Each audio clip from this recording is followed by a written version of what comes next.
Bismillahirrahmanirrahim. Alhamdulillah wassalatu wassalamu ala Rasulillah wa ala alihi wa sahbihi ajma'in wa ba'd. Assalamualaikum warahmatullahi wabarakatuh.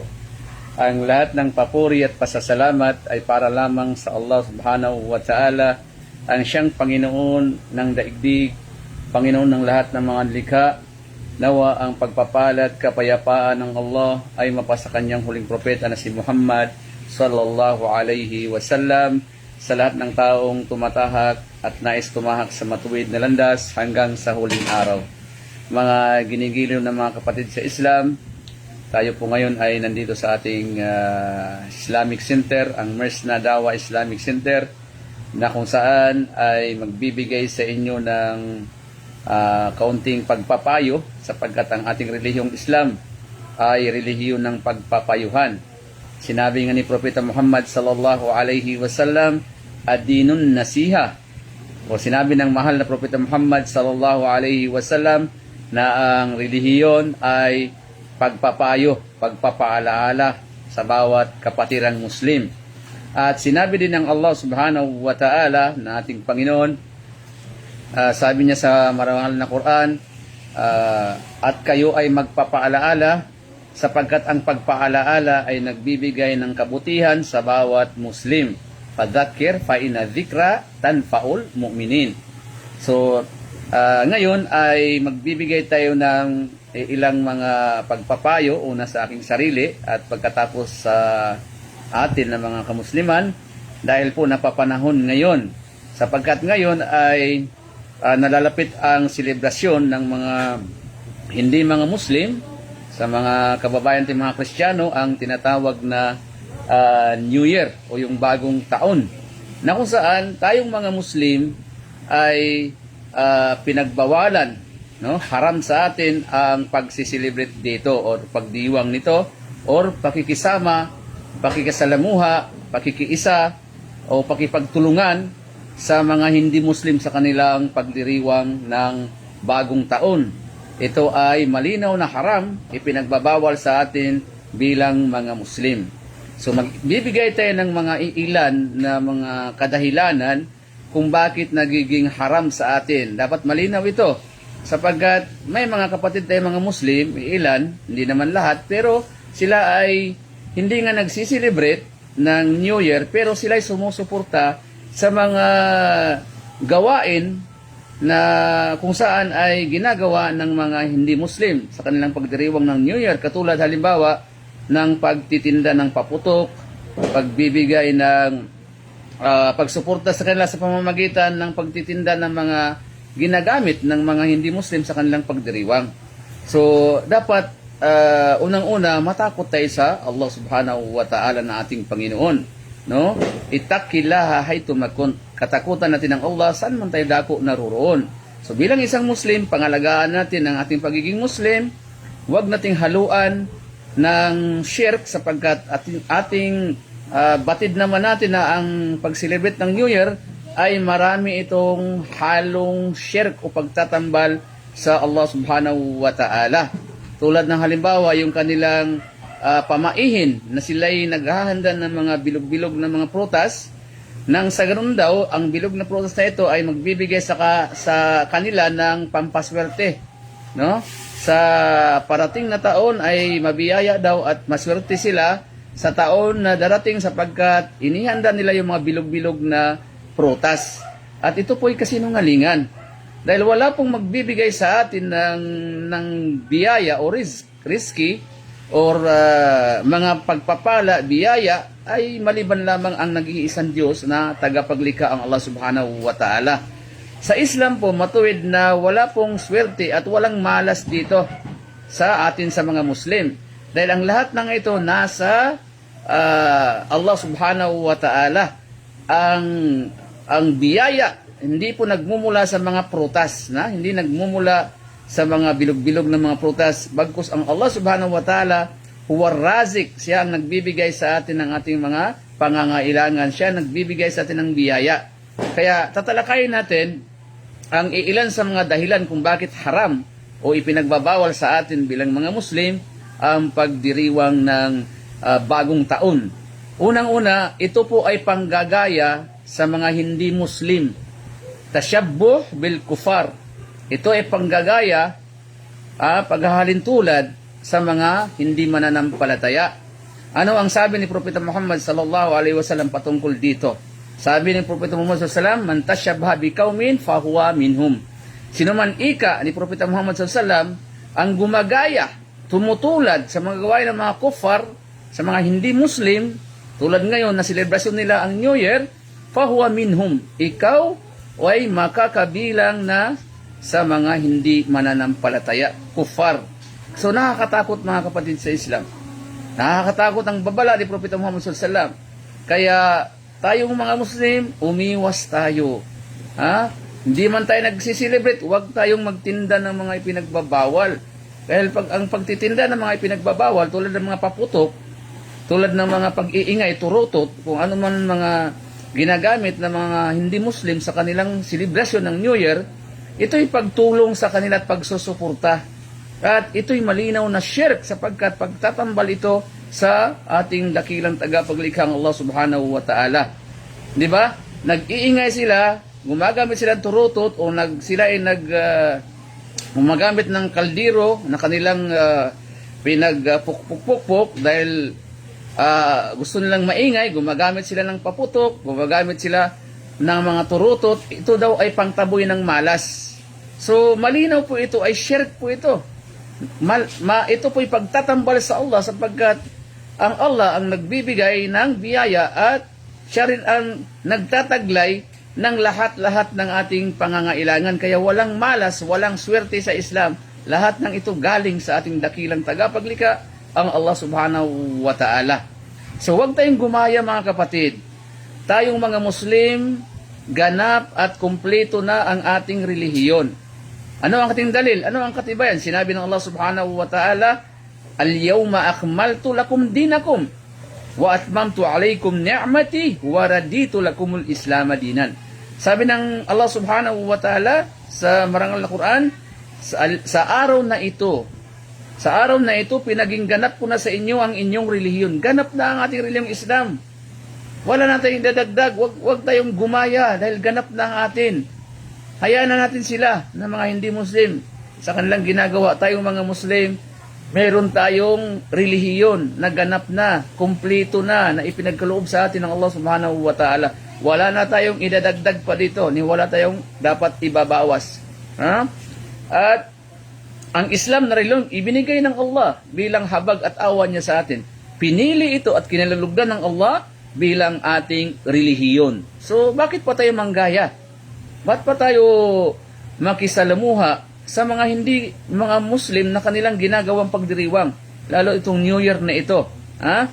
At pangalawa, bakit haram sa atin bilang mga Muslim ay may kaugnayan ito sa shirk?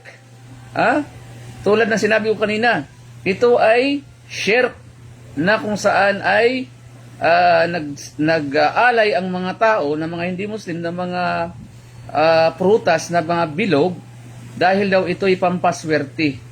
At nag-iingay sila dahil ito ay pagtaboy ng malas.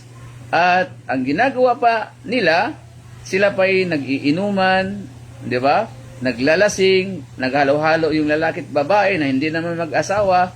Napakaraming ginagawa dito na ito'y haram. Ito'y ipinagbabawal sa ating relihiyong Islam. Kaya iwasan mga kapatid kong Muslim ang pakikisalamuha at pakikisama sa mga gawain ng mga hindi Muslim dahil tayong mga Muslim ay malinaw na nasa atin ang tamang gabay, ang totoong pananampalataya, ang way of life, kumpletong ganap na pamumuhay na kumpleto na ibinigay sa atin ng Allah subhanahu wa ta'ala na ating Panginoon. Pangatlo, bakit haram? Pinagbabawal sa atin ang pag-celebrate ng New Year. Ito po ay bid'ah. Ibig sabihin, innovation. Wala po itong dalil, ni wala itong pinagbatayan, pinagkaugatan na mula sa Quran, wala po ito mula sa Sunnah. Kaya tayong mga Muslim, dalawa lang po ang ating source of knowledge, Quran at Sunnah. Kapag wala doon, wag na nating gawin o wag tayong makisama, makahalubilo sa mga hindi Muslim sapagkat ito po ay haram sa ating pananampalataya. Dahil ang bid'a, mga kapatid, ito po ay pagkaligaw. Kullu bid'atin dalala wa kullu dalalatin finnar. Sabi ni Propeta Muhammad na ang lahat ng mga bid'a, yung mga pagdaragdag, pag-iimbento, innovation sa ating relihiyon ay dalala, pagkaligaw, no? Pagkaligaw ng napakalayong pagkaligaw. At kullu dalalatin finnar. Ang lahat ng mga nangaligaw, gumagawa ng bid'a, ay lahat sila sa nar, sa apoy sa impyerno. Iyadan billah, magpakukup tayo sa Allah subhanahu wa ta'ala sa impyernong apoy na kung saan ito ay inihanda ng Allah sa mga taong gumagawa ng mga bid'a, no? Mga pagbabago sa relihiyon. Ang pinakamasama, mga kapatid sa Islam, ay baguhin natin, dagdagan natin ang ating reliyon. Ito ay haram, malinaw na bawal ito sa ating pananampalataya. Kaya yung pag-celebrate ng New Year ay hindi nararapat gawin ng isang Muslim sapagkat ito ay shirk na may kasama pang bid'a. Pagtatambal na sa Allah sa kanyang pagiging Diyos, pagka-Panginoon, at ito pa ay bid'a, pagdaragdag, pagbabago, no, pag-iimbento patungkol sa ating relihiyong Islam. Yun po ang pangatlo. Pang-apat, mga kapatid sa Islam, bakit haram sa atin, sa isang Muslim, na hindi dapat sumali ng New Year o yung nakaraang Pasko? Bakit? Dahil tayong mga Muslim, mayroon tayong sariling atin. Meron tayong kapistahan, dalawa ang ating kapistahan lamang. At wala na pong kapistahan maliban sa dalawa bilang mga Muslim. Alam natin ang ating kapistahan lamang ay Eidul Adha at Eidul Fitir. Itong dalawa lang. Wala na pong iba. Dalawa lang po ating Eid. So, ito ang Eid na kung saan ibinigay sa atin, sa ating pananampalataya, bilang mga Muslim na dapat nating i-celebrate. Kasi ang ating celebration sa Eid, ito ay ibada, no? Ito ay pagsamba sa Allah. Samantalang yung pag-celebrate ng mga hindi Muslim sa kanilang mga pagdiriwang, lalo ngayong New Year o nakalipas na Pasko, ito ay nakakagawa sila ng kasalanan. Bakit? Kasi nag-celebrate sila, naglalasing sila, nagiinuman sila, nagsusugal, halo-halo ng babae at lalaki, nagmimixing sila. Ito po ay haram at ipinagbabawal sa na dakilang tagapaglikha ang Allah subhanahu wa ta'ala. Kaya ingatan po natin, mga kapatid, dalawa lang po ang Eid natin, Eidul Fitr at Eidul Adha. Sabi nga ng Propeta sallam na wa eidukum hada, at ang inyong Eid ay ito, Aidan, ang Eidul Fitr at Eidul Adha lamang. Kaya wala nating celebration pa na gagawin. Kaya bawal tayong makikisalamuha sa kanila, sa kanilang pagdiriwang ng Pasko, ng New Year, ng birthday, ng Mother's Day, Father's Day, kung anong mga pag-celebrate nila, ay iwasan, talikdan, at pigilan natin ang ating mga sarili, mga kapatid, para hindi tayo magkakasala at lumabag sa ating relihiyon, sa ating agama. Panglima, na dahilan kung bakit haram sa atin ang pag-celebrate ng New Year o pakikipagsalamuha, pakikisama sa mga hindi Muslim, dahil ito'y pag-aaksaya ng oras, pag-aaksaya ng kayamanan, at ito'y kasalanan, no? Kasi ang sa atin mga Muslim, ang pira natin, no, kung ito ay halal na ating kinita, dapat ito ay halal na gagamitin natin sa mabuti, no? Hindi tayo dapat mag-aksaya ng pera. Kagaya ng ginagawa ng mga hindi Muslim ngayon, nag-aksaya sila ng pera dahil sa pagbili nila ng alak, no? Pagbili nila ng mga baboy o anong mga ginagawa na haram sa ating relihiyon, no? So ito ang ginagawa nila ngayon, na magdamagan silang nagiinuman, no? Nagkakantahan, halo-halo ang babae at lalaki, tapos makikisama tayo dyan. So ito'y malinaw po sa atin ng mga Muslim. Hindi po kayo pinapagalitan. Ito po'y nasiha or pagpapayo po o nasa aking sarili na iwasan natin, mga kapatid, ang ganitong mga gawain sapagkat ito ay malinaw na ipinagbabawal sa atin bilang mga Muslim. Huwag nating dungisan ang ating pagiging mananampalataya. Huwag nating haluan ng shirk at huwag nating haluan ng mga bid'ah. Ingatan natin ang ating pagiging Muslim, ang ating pagiging mananampalataya, no? Mag-ingat tayo, pangalagaan natin ang ating pagiging Muslim. Kaya nga sinabi ng Allah Subhanahu wa Ta'ala, "Fala tamutunna illa wa antum muslimun." Huwag na huwag kayong abutan ika ng Allah Subhanahu wa Ta'ala ng kamatayan maliban na kayo ay tunay na mga Muslim. Sumusunod, sumusuko, tumatalima sa kalooban ng Allah Subhanahu wa Ta'ala. At sinabi din ng Allah Subhanahu wa Ta'ala sa marangal na Quran, likulli ummatin ja'alna mansukan hum nasaku. Ang ibig sabihin, sabi ng Allah Subhanahu wa Ta'ala sa chapter 22 verse 67 sa maluwalhating Quran, sa bawat pamayanan ay itinakdaan namin ang sariling pamamaraan ng pagsamba. So, tayo may sarili tayong pamamaraan ng pagsamba. May sarili tayong pamamaraan ng diriwang. So, nakakalungkot isipin, sa ating Eid na ginagawa bilang mga Muslim, selebrasyon, Eidul Fitr, Eidul Adha, wala tayong makikitang Kristiyano na sumasali sa atin. Sa ating pagdiriwang, di ba? Wala tayong makikitang mga ibang relihiyon na sali sa atin, na mga Muslim. Pero nakakalungkot, yung ginagawa ng pagdiriwang ng mga hindi Muslim, may makikita tayong iilan na mga Muslim na doon. Mas masaya pa sila. Marami akong na-experience, hindi ko lang sasabihin yung lugar, na mas natutuwa pa sila at mas masaya pa sila sa pagdiriwang ng New Year, Muslim sila kaysa sa pagdiriwang ng ating Eid. Mas masaya pa, magdamag, walang tulog. Sila pa mismo ang nangunguna doon sa gawain ng mga hindi Muslim. Yadan billah. May pagpakupup sa Allah. Yung ating kasiyahan, ating pagdiriwang, tinutulugan lang, no, walang gana. Eid natin yan yan ang atin Pero sa ibang Eid or pagdiriwan ng ibang relihiyon, mas nangunguna pa ang mga Muslim. Yadan billah. No? So iwasan natin mga kapatid sa pananampalatayang Islam.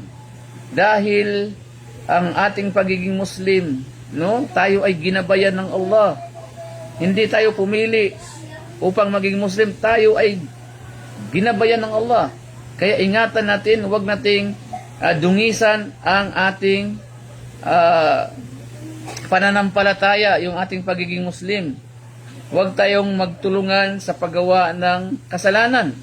Inutos nga ng Allah Subhanahu wa Ta'ala sa Quran chapter 5 verse 2, sabi niya, wala ta'awanu 'alal ithmi wal udwan. Huwag kayong magtulungan sa kasalanan at paglabag sa Allah Subhanahu wa Ta'ala.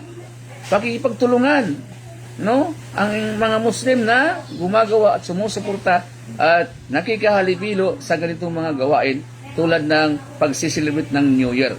Ito'y pagtutulungan sa kasalanan. Inutusan tayo ng Allah Subhanahu wa Ta'ala na magtulungan tayo sa kabutihan. Wa ta'awanu 'alal birri wa taqwa. Magtulungan kayo sa kabutihan, sa gawaing kabutihan, kalugod-lugod sa Allah.